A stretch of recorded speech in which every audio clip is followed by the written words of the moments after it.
Iz ljubljanskega studia 136, to so 555. Vesti na vesti. Kjerga pa smo? 15. Ja, Pa vse na 5. čist, odličnjakinja, totalno. Aj probamo, če kaj na 6. Ne. Včeraj je v Ljubljani potekala seja izvršnega odbora stranke Desus, na kateri so se člani izvršnega odbora strinjali, da v tem trenutku zamrznitev plač, o katerih razmišlja vlada, ni nujna. Mi menimo, da v tem trenutku ni še čas, da bi morali posegati po takšnem ukrepu, kot je zamrznitev pokojnin, ker lahko tisto razliko, ki mora pokrivati proračun za izplačilo pokojnin, lahko zagotovimo iz sredstev kapitalske družbe. Ne nazadnje, sedanja generacija upokojencev je tista generacija, ki je ustvarila to premoženje, ki je sedaj združeno v kapitalski družbi. Skoraj sem kinkala. Po seji pa je Erjavec še komentiral izjavo hrvaškega predsednika Stipeta Mesića, ki je izjavil, da je hrvaška premijerka Jadranka Kosor v petek v Ljubljani zabila gol. Ko je bil fuzbal? Tekma se igra 90 minut, 90 minuta bo takrat, ko bo v državnem zboru glasovanje o tem, da Slovenija pač se strinja z vstopom Hrvaške v Evropsko unijo in takrat je lahko rezultat tudi 2-1 za nas. Ali ste za referendum? Jaz mislim, da referendum ni prava pot, vendar se bojim glede na to, kar se dogaja v javnosti, glede vseh teh napetosti, da obstaja verjetnost, da bo do referenduma prišlo. Mislim pa, da je boljša rešitev nadaljevanje teh bilateralnih dogovorov in da se najde tisto rešitev, ki za Slovenijo dobra. To pa je, da ima Slovenija prost dostop do odprtega morja. Je Desus na klopi med to 90-minutno igro ali igra in na kateri poziciji? To bomo videli, odvisno od trenerja. Zato je meni Karel kul, ne? On pove po domač, razumeš, fuzbal, tako je bilo in folk, on ga štekajo ga ljudje, veš? Res ga štekajo, ne? Selektorja bolj slabo šteka. Selektorja to pa, a veš, selektor je pa je jeba, ne, lej, recimo zdaj gledam z Doleta, ne, pa Tomota, kako sta tandem, ne, tamle na Poljskem in Tomo res rastura, on res pobriše stari tablico v nulo, ne. Medtem ko Pahor pač res nima nobenega, ki bi mu znal pravilno, razumeš, a veš, Tomo to dela že 10 let, ne, in to, res, sploh me ne štekaš. Za malce drugačno novinarsko konferenco se je odločil gospod predsednik Republike Slovenije Danilo Türk. Z novinarji in uredniki so se dotaknili aktualnih zunanje in notranje političnih tem, seveda pa so govorili tudi o vedno aktualnih ekonomsko-socialnih temah, valjda itak. Gospod predsednik je najprej ocenil in pokomentiral v petek sklenjen dogovor predsednikov vlad Slovenije in Hrvaške.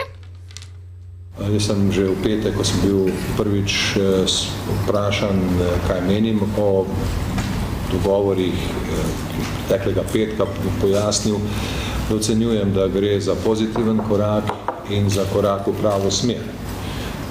Tega mnenja sem še danes in mislim, da je to čas za trezen optimizem. Seveda pa vemo, da se nobena pot ne konča z enim korakom.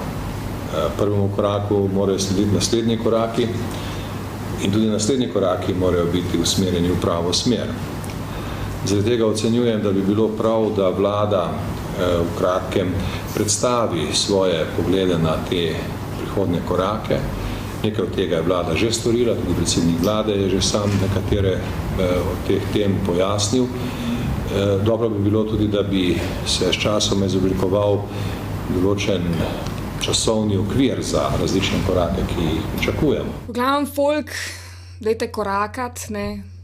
Ena, pa pol ta druga noga, pa pol spet ta prva, pol ta druga. Koraki so v glavnem the shit, ne.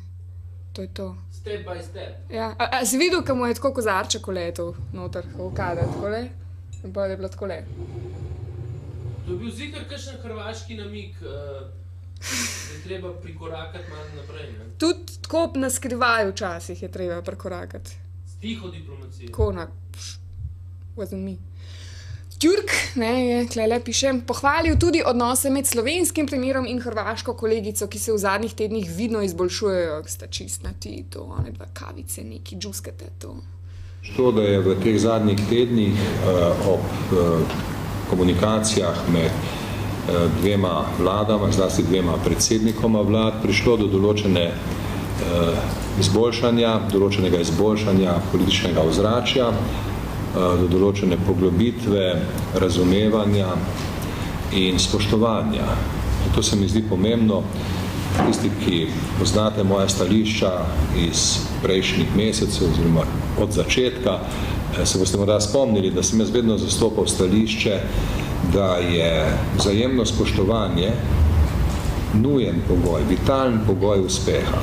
Brez vzajemnega spoštovanja se tovrstnih in drugih večjih sporov ne da rešiti in tu je do določenega napredka prišlo. Športni šah.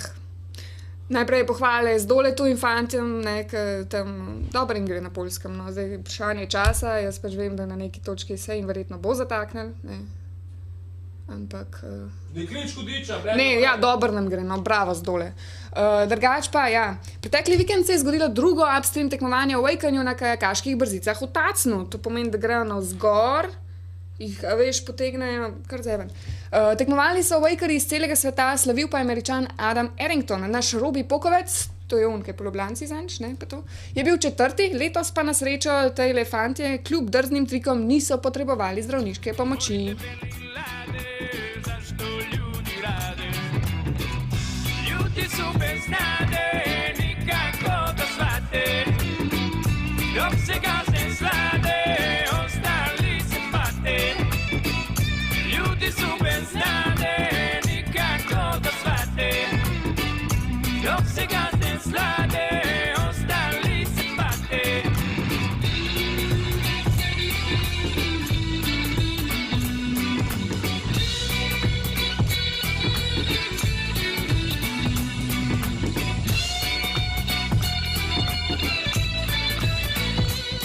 O gensko spremenjenih organizmih komentar dneva Nina Štros. Boš ti zdaj gensko spremenil mene v Nino Štros? Problematika gensko spremenjenih organizmov je seveda kompleksnejša, kot jo lahko predstavimo v teh nekaj minutah. Prav zaradi tega smo se odločili, da v okviru filmskega večera podrobneje predstavimo največje pomanjkljivosti gensko spremenjenih organizmov, še posebej v navezavi na prihajajoč gensko spremenjen riž, ki se kaj kmalu kot prvo osnovno živilo lahko znajde na naših krožnikih. Tako bomo danes v okviru filmskega večera predvajali nekaj filmov, ki se navezuje na to tematiko. Na voljo bo tudi sveže pečena pokovka iz ekološke pridelave, tako da vsi tisti, ki vas zanima, zakaj si ne želimo gensko spremenjenega riža v Evropski uniji ali drugod po svetu in kaj se očita multinacionalkam, ki upravljajo precejšnji del svetovnega trga semeni, potem ste lepo vabljeni na pohodno ploščad pred Ministrstvo za okolje in prostor danes ob 19. uri. Slovenija, Slovenija, Slovenija, kulturac. Danes se začenja že 16. mednarodni gledališki festival Exponto. Nekaj več nam je povedala Urška Komino, PR-ovka kulturnega društva B51, ki festival organizira. Danes odpiramo 16. edicijo festivala Exponto, ki se bo odvijal od 15. do 23. septembra na različnih lokacijah. Med drugim je tudi na toliko nenavadnih kot predvsem za gledališke uprizoritve, kot je recimo hotelski apartma v hotelu Park ali pa centralna ljubljanska tržnica. Tematika letošnjega Exponta je družina. Nabor letošnjih predstav tematizira ne romantično plat družine, s tem pa ne pomeni, da bo to neke blazno težke, zamorjene predstave. Večina njih bo precej ironično obravnavala to tematiko, tudi na grotesken način, tako da pravzaprav obljubljam tudi zabavo. Križanke pa so včeraj in predvčeraj, za info, napolnili dan D s simfoničnim orkestrom RTV Slovenija in številnimi glasbenimi gosti. Sem šla mimo, v nedeljo. In slišam ta voda, komadič, in dret je ful najstnice in to, in what the fuck, mislim, zakaj, pa slišam, da je to mi bil gost tudi, drugim, so bile punce vesele. Tle je bila pa Polona, da vidimo Polono. So ošli dnevi, ko traja dokler traja, brez horoskopa, letom brez značaja, ti diha življenje, usta na usta, ker ni potrebe, pozabljaš na čustva in slišiš ljudi, kako kričijo, kot v sanjah ti se zdijo, tvoja krila brez minuta, dajo smisel, vračajo nazaj. Še vreme? Rajš čaj, kakava. Iz ljubljanskega studia 136, to so bile 555 vesti na vesti. In lep dan še naprej vam želiva oba Šiško, Toma, ne Šiško, kam si šel? Ja, Ja? lep dan.